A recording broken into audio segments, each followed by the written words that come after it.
శుక్లాంబరధరం విష్ణుం శశివర్ణం చతుర్భుజం ప్రసన్నవదనం ధ్యాయేత్ సర్వవిఘ్నోపశాంతయే అగజానన పద్మార్కం గజానన మహార్నిశం అనేకదంతం భక్తానాం ఏకదంతముపాస్మహే. ఓం గం గణపతే నమః. ఓం శ్రీమాత్రే నమః. ఓం శ్రీ గురుభ్యోం నమః.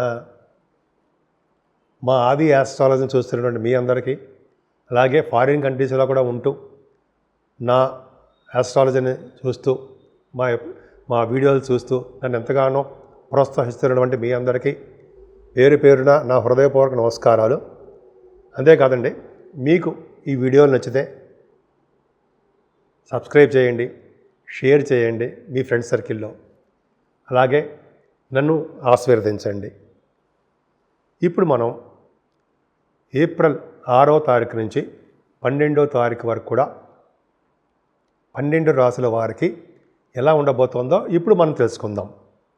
కుంభరాశి వారికి భయపడాల్సిన అవసరం ఏం లేదండి. చక్కగా ఉంటారు. మీరు ఎప్పుడు కూడా కష్టపడే తత్వం మీలో ఉంటుంది. అయినా ద్వితీయ భావంలో రవి బుధులు రెండోవి. కొంతమంది రవి బుధులు కనుక ద్వితీయ భావంలో ఉంటే కెమిస్ట్రీ రంగంలో బాగా డెవలప్ అవుతారట. నేను కొంచెం బుక్స్లో రెఫర్ చేస్తున్నప్పుడు ద్వితీయ భావంలో రవి బుధులు ఉంటే ఫైనాన్షియల్గా బాగా ఉండడము, వాళ్ళకి కెమిస్ట్రీ రంగంలో బాగా డెవలప్ అవడము, శాస్త్రవేత్తలుగా ఉండడము, బంగారు ఆభరణాలు కొనుక్కోవడము, విద్యలో బాగా రాణించడము ఉండడానికి అవకాశాలు ఉన్నాయి. అద్భుతం. శని ప్రభావం వల్ల ఏమవుతుందంటే మీకు ధనం బాగా ఉంటుంది. కాకపోతే ఏంటంటే మిత్రుల మధ్యలోనూ మిత్రులు శత్రువులు అవ్వడము, అలాగే మీ భార్యాభర్తల విషయంలో మనస్పర్ధలను సృష్టించడానికి శని భగవానుడు ఉంటాడు, శనీశ్వరుడు ఉంటాడు. ద్వితీయంలో రాహువు ధనాన్ని ఆభరణాలను ఇస్తాడు, కానీ అదృష్టాన్ని అంతగా ప్రసాదించలేకపోతూ ఉంటాడు. ఏదేమైనా మీ కుంభరాశి వాళ్ళకి ఫైనాన్షియల్ స్టేటస్ బాగానే ఉంది, భయపడాల్సిన అవసరం లేదు. చతుర్థ భావంలో గురుడు ఉండడం వల్ల మీకు విద్యలో బాగా రాణించడము, వేద పండితులు కూడా చాలా బాగుండడము, వాహన యోగము బాగా ఉండడము, సంగీతంలో ఖచ్చితంగా బాగా రాణించడము, సంగీతంలో మీరు మేటి అనిపించుకుంటారు.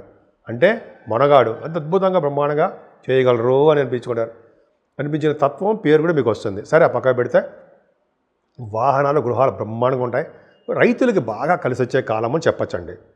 అంతేకాకుండా పంచమ స్థానం కూడా చాలా బాగుంది. పంచమాధిపతి ద్వితీయంలో ఉండడం వలన సంతానం వలన ధనయోగం, శత్రువులు కూడా మిత్రులయ్యే అవకాశాలు ఎక్కువ ఉంటాయి. అద్భుతంగా ఉంది. స్టాక్ మార్కెట్లో కూడా మీకు వస్తాయి, లాభాలు వస్తాయి, అనుకున్నంతగా మీకు రావు. సినిమా రంగంలో ఉన్న వాళ్ళు కూడా కొంచెం కష్టపడితే తప్ప వాళ్ళ అవకాశాలు చేజెక్కించుకోలేకపోతుంటారు. అంటే వాళ్ళ అవకాశాలు తక్కువగా ఉంటాయని అర్థమవుతుంది. 6వ భావంలో ఉన్నటువంటి కుజచంద్రులు బాగున్నారండి. 6th హౌస్ లార్డ్ 6th హౌస్లో ఉంటే ఆయన యోగాన్నే ఇస్తాడు. హర్షయోగము అంటాం, చంద్రమంగళ యోగము అంటాం. సో 6వ భావం చాలా బాగుంది కాబట్టి ఎటువంటి ప్రాబ్లమ్స్, కోర్టు కేసులు కానీ లా రిలేటెడ్ సంబంధించిన విషయాల్లో 6వ భావం కూడా చూస్తాం కాబట్టి ప్రాబ్లం లేదు. అంతేకాకుండా 6వ భావంలో కుజచంద్రులు ఉన్నారు కాబట్టి శత్రు భయం లేదు. శత్రువులు కూడా మిత్రులు అవుతుంటారు. శత్రువుల ద్వారా సహాయ సహకారాలు అందుతూనే ఉంటాయి. అంతేకాకుండా మీ మేనమామలు చాలా బాగుంటారు. రోగ బాధలు, రుణ బాధలు లేకుండా అదృష్టవంతులుగా ఎప్పుడు ఆరోగ్యంగా మీరు ఉంటారు. అద్భుతం. 6, 7, 8 తారీఖులో చాలా చాలా బాగుంది. తరంతరంకి వచ్చే ధనయోగం బిగ్ బాగుంటుంది. భార్యాభర్తల యొక్క అనురాగం, ఆప్యాయత ఏమీ తగ్గదు. అంటే స్పౌజ్ వలన మీకు ధనయోగం కలగడానికి అవకాశం ఉంది. 7th హౌస్ లార్డ్ ద్వితీయంలో ఉండడమే కారణం. 8వ స్థానంలో చంద్రకేతులు గురుదృష్టి, శనిదృష్టి, అంటే అనారోగ్య సమస్యల నుంచి మీరు బయటపడతారు. శనిదృష్టి ఉంది కాబట్టి చిన్న చిన్న ప్రాబ్లమ్స్ డిలే అవుతుంటాయి, కానీ ఎటువంటి లా రిలేటెడ్ ఇంత చెప్పినట్టు లా రిలేటెడ్ సంబంధించిన ఉంటే వాటి నుంచి కూడా మీకు ఉపశమనం కలుగుతుంది. దేవుడి దయ వల్ల మంచి శుభవార్తలు వింటారు. అంతేకాకుండా 8వ భావం బాగుందంటే ఆరోగ్యవంతులుగా ఉండడము, సేవకాజనం బాగా ఉండడము, కేతు మిక్కిలు బలవంతుడైపోవడం వలన పుణ్యక్షేత్ర దర్శనాలు చేయడము, ఫారిన్ కంట్రీస్ వెళ్ళడము మీ జాతకంలో ఉండబోతోంది. 11, 12 తారీఖుల్లో చక్కగా మీరు విదేశాలు వెళ్ళడానికి అవకాశాలు ఎక్కువ. మీరు చేస్తున్న వ్యాపార అభివృద్ధి చక్కగా బాగుంటుందండి. ముఖ్యంగా రియల్ ఎస్టేట్ రంగంలో ఉన్న వాళ్ళకి చాలా బాగుంటుంది. కుజుడి నీచ స్థితిలో ఉన్నాడు కాబట్టి కొద్దిగా మీరు పూజ చేసుకుంటే, సుబ్రహ్మణ్య స్వామి ఆరాధన చేసుకుంటే మరింత ఫలితాలు బ్రహ్మాండంగా ఉంటాయి. ఉన్నతమైన విద్య కోసం మీరు విదేశాలు వెళ్ళాలనుకుంటున్నారు, వెళ్ళి తీరుతారు.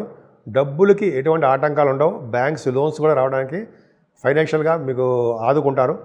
వస్తాయి లోన్స్ కూడా వచ్చి విదేశాలు వెళ్తారు.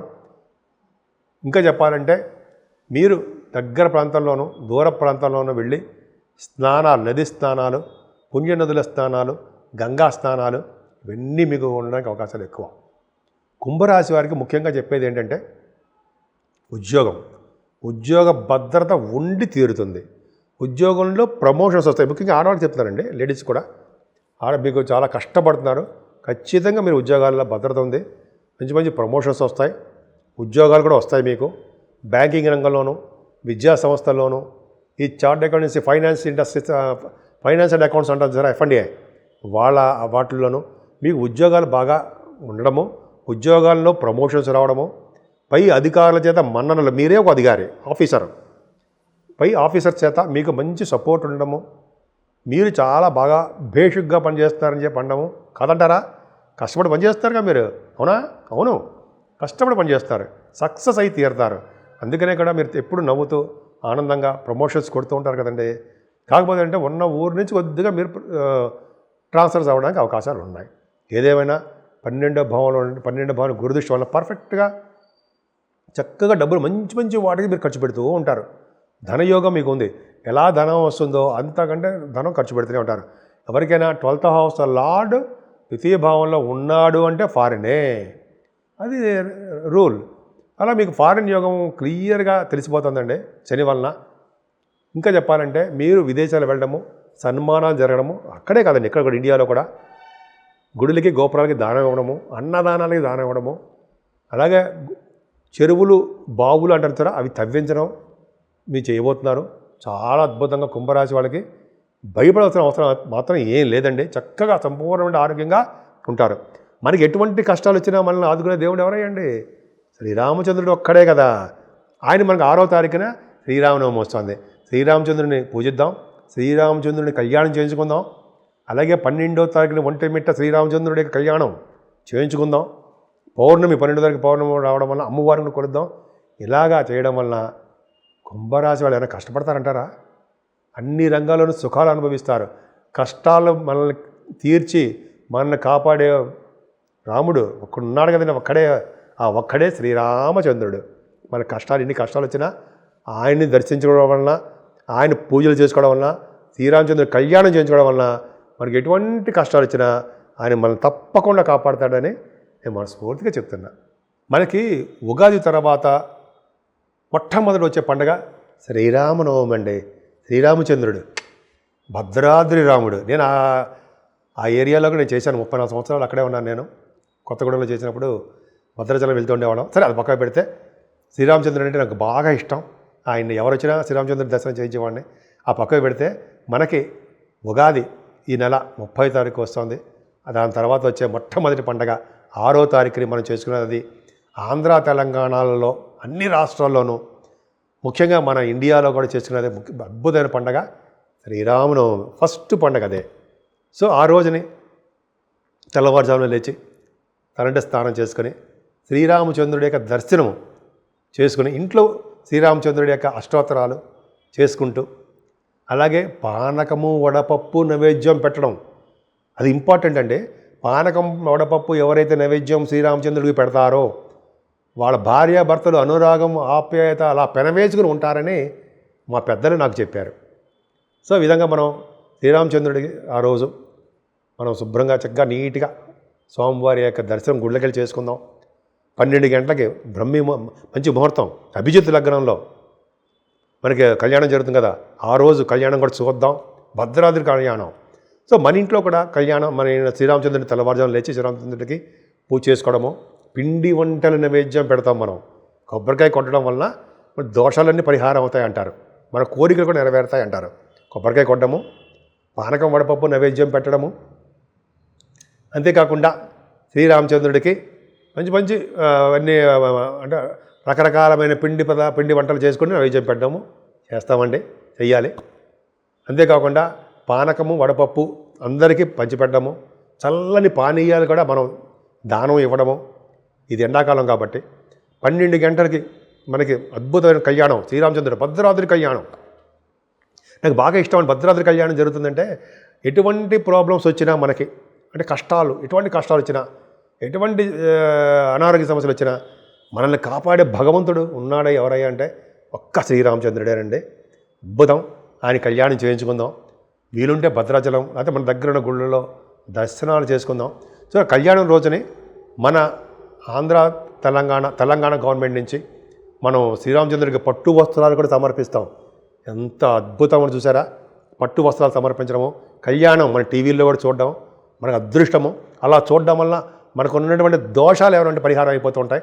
అమ్మవారి యొక్క సీత అమ్మవారు దర్శనం చేసుకుంటూ ఉంటాం కాబట్టి శ్రీరామచంద్రుడి యొక్క పట్టాభిషేకం కూడా జరుగుతుంది అదే రోజు, తర్వాత రోజు అలా చేసుకుంటూ ఉంటాం. అదే రోజుని మనం మన ఇళ్లలోనే ఈవినింగ్ టైమ్స్లో కొత్త బట్టలు ధరిస్తాం. ఈవినింగ్ టైం అయినా పొద్దున పూట కూడా కొత్త బట్టలు ధరించడం, మనం చేసుకున్నటువంటి ఈ పిండి వంటలు నలుగురికి పంచిపెట్టడం, ఇలా సుఖ సంతోషాలతో అద్భుతంగా చేసుకుంటామండి. ఈ ఆంధ్ర తెలంగాణలోనూ మరింత విశేషంగా మనం శ్రీరామచంద్రుడిని చాలా బాగా కొలుస్తాం, పండగలు చేసుకుంటాం. అంతేకాకుండా 12వ తారీఖుని ఒంటిమిట్ట శ్రీరామచంద్రుడి యొక్క కళ్యాణం అద్భుతం, మహా అద్భుతం. ఆయన యొక్క కళ్యాణం కూడా చేసుకుంటూ ఉండి అక్కడ చాలా అద్భుతంగా ఉంటుంది. ఆయన కళ్యాణం చేసుకోవడం వల్ల శ్రీరామచంద్రుడు అండి ఎక్కడున్నా రామ రామ రామ అంటే ఎన్ని కష్టాలు వచ్చినా దగ్గరుండి కాపాడుతాడు. ఆయనకంటే ముందర ఆంజనేయ స్వామి వచ్చేస్తాడు మన దగ్గరికి, మనల్ని ఎప్పుడు కాపాడుతూ ఉంటాడు. సో అలాగ చేయడం వల్ల మనం అద్భుతమైన ఫలితాలు పొందామండి. అంతేకాకుండా 12వ తారీఖున పౌర్ణమి కూడా వస్తుంది. ఎంత అద్భుతం అండి. అంటే 6వ తారీఖున అంటే ఫస్ట్ పండగ శ్రీరామచంద్ర నవమి. సో 6వ తారీఖునేమో భద్రాద్రి రాముడి యొక్క కళ్యాణం, 12వ తారీఖేమో ఒంటిమిట్ట శ్రీరామచంద్రుడి యొక్క కళ్యాణం. అదే రోజు పౌర్ణమి అమ్మవారికి సంబంధించిన పూజలు చేసుకోవడం ఎంత అద్భుతంగా ఉందండి.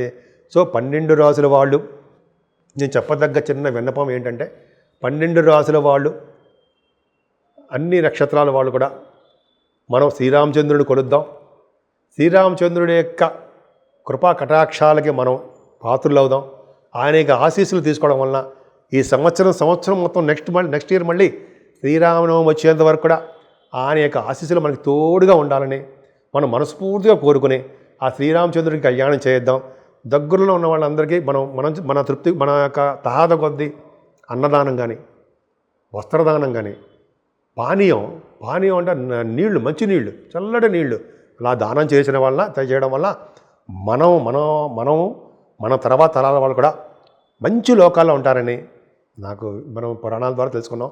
సో ఈ విధంగా శ్రీరామనవమి మీ అందరికీ శుభాలు చేకూరాలని, ఈ శ్రీరామనవమి నుంచి వచ్చే శ్రీరామనవమి వరకు కూడా శుభాలు చేకూరాలని, ఆ శ్రీరామచంద్రుడి యొక్క కరుణా కటాక్షాలు నిండుగా మీకు ఉండాలని, నిండు 100 ఏళ్ళు మీరు బతకాలని ఉండాలని నేను మనస్ఫూర్తిగా కోరుకుంటున్నాను.